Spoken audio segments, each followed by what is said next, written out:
Po besoj që dje aktgjykimi i ri i gjykatës kushtetuese, i cili rithekson atë çfarë është thënë në vitin, në aktgjykimin e vitit 2014, por edhe në atë çfarë kemi thënë që nga data 15 prill, vetëm sa e rikonfirmon që në vazhdimsi, pra pozicioni ynë ka qenë parimor dhe ka qenë i bazuar në aktgjykimin dhe në Kushtetutën e Republikës Kosovës.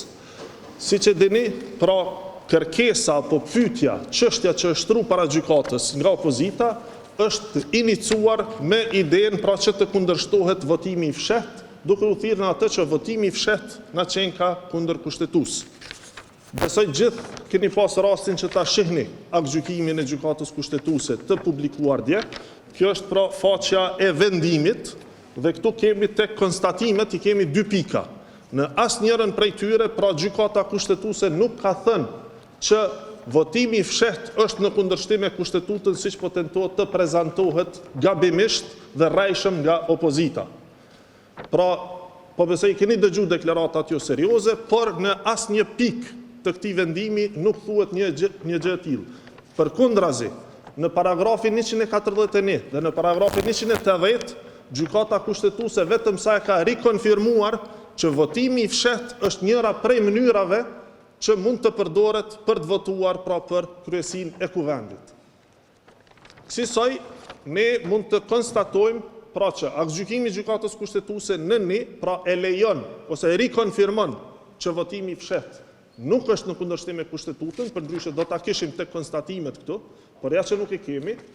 Për më tepër në paragrafet 141 dhe 180 e rikonfirmon që votimi i fshehtë mund të përdoret si i tillë, por që aktgjykimi i gjykatës kushtetuese i rikujton edhe disa gjëra tjera për cilat ne kemi folur që nga data 15 prill.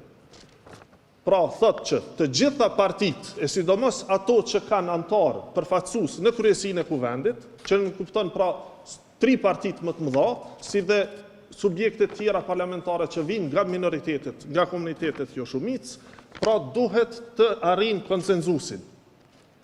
Pra kërkon që këto parti të bëhen bashkë, të diskutojnë për emrat që duhet të përfaqësohen në kryesinë e kuvendit, ashtu siç u ka caktuar Kushtetuta. Në këtë rast neve si fitues na takon pra propozimi për kryetarin dhe një nënkryetar, ndërkaq 2 partive tjera me radhë u takojnë 2 nënkryetar dhe partive pra komuniteteve jo shumicë edhe 2 nënkryetar tjerë. Partia Demokratike e Kosovës vazhdimisht ka qenë konsistente dhe siç u pa edhe nga vendimi i gjykatës kushtetuese, ne kemi pasur të drejtë. Situatat si këto kërkojnë kompromis, kërkojnë bashkëpunim dhe Partia Demokratike e Kosovës asnjëherë nuk ju ka ikur takimeve. Në takim do të themi po të njëjtat gjëra që i kemi thënë vazhdimisht. Tash e disa muaj, në politikë dhe në demokraci nuk ka vend për kryenetësi. Duhet të ketë hapësirë për kompromis dhe për bashkëpunim. Ne kemi ofruar alternativa tona, shpresoj që tani lëvizja vetëvendosje të reflektoj.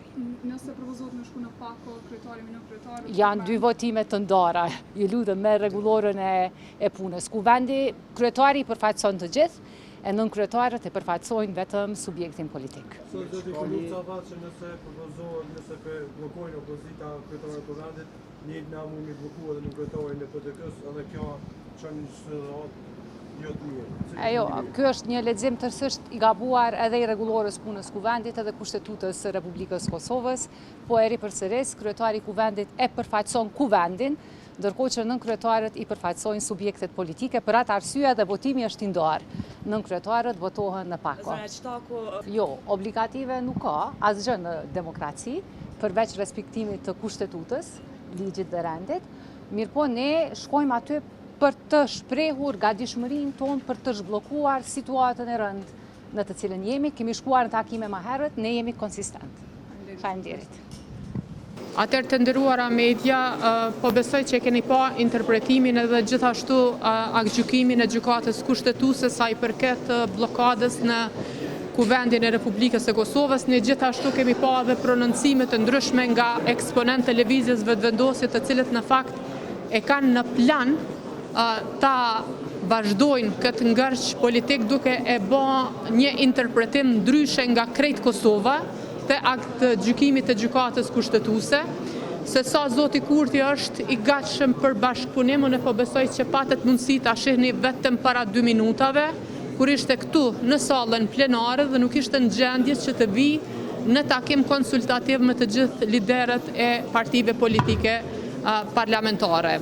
Aktgjykimi është jashtëzakonisht i qartë kur është fjala tek mënyra e votimit, sepse i referohet kreut të 4 të rregullores së kuvendit, pikërisht në 8, ku ka një agjendë të paracaktuar të seancës konstituive dhe aktgjykimi pikërisht i referohet në 8 të rregullores së kuvendit të Republikës së Kosovës.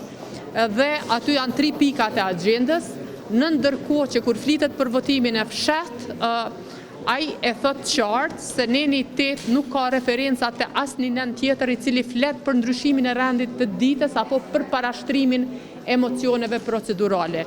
Ju e keni pa për ma shumë se 35 herë, na kemi një mocion procedural të cilin ne refuzojmë sepse nuk është pjesë e rendit të ditës i paracaktuar sipas nenit 8 në takimin e partive politike kur është përgatitur seanca konstituive dhe me shumë gjasa që ka një insistim që të vazhdohet prap në atë. Na vjen keq që jemi betonu rreth një emri, rreth një procedure dhe komplet Kosova gjendet në këtë ngërç institucional për shkak të kokëfortësisë dhe mungesës së bashkëpunimit dhe kompromisit nga ana e lëvizjes vetëvendosje.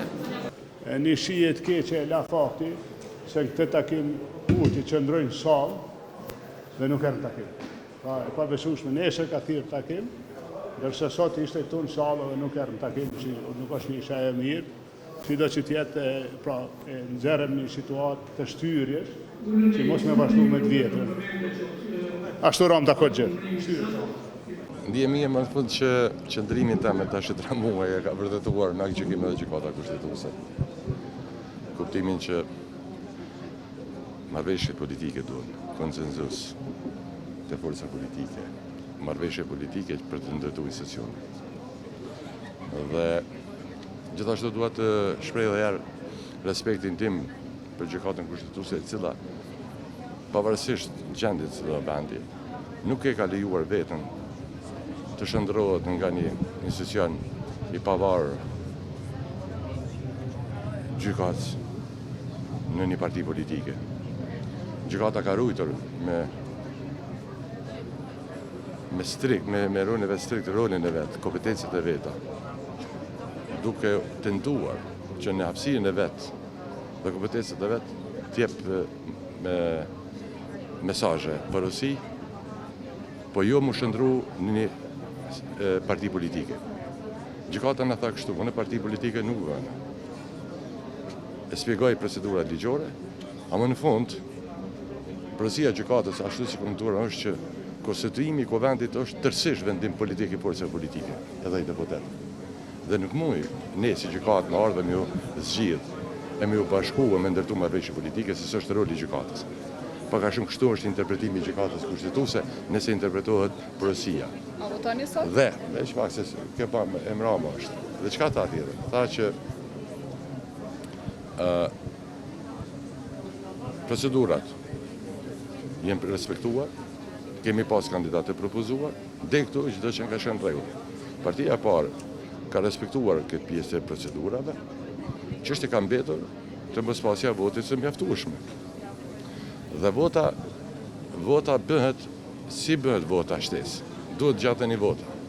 Gjatën një vota, gjykata thotë e bën apelin e saj, bën thirrjen. Uli, bashkëbisedoni, tentoni me ndërtu konsensus ose marrëveshje politike. Dhe çështja ka mbetur këtu ku ka qenë edhe dje. Asnjë zgjidhje tjetër kurse që ka pritur. Nisma është ka reflektuar që nga dita e parë, çka do të votojmë? Pro, kundër ose abstenim? Çka do të votojmë? Është më pjesë votimin e fshehtë. Edhe herë, marrëveshje politike. Duhet marrëveshje politike, ashtu siç bën në demokracitë e qytetëruara, ulen forcat politike, ndërtojnë një marrëveshje politike, marrin disa obligime, ndërtojnë partneritete dhe në këtë drejtim nisa është e hapur, siç ka qenë prej ditës parë. Prandaj edhe po them, ky akt gjykimi është në funksion të asaj që ne kemi paralajmëruar tash 3 muaj që duhet ulën bisedohet dhe besoj që në momentin e fundit që forcat politike të kthehen në tavolinë se kjo çështje që është mbrana ka vetëm një zgjidhje. Zgjidhja është politike, përmes vendimeve politike, e jo përmes rrugëve juridike, sepse kjo çështje juridike është shpenzuar edhe me vendimin e dieshëm të gjykatës kushtetuese. Faleminderit.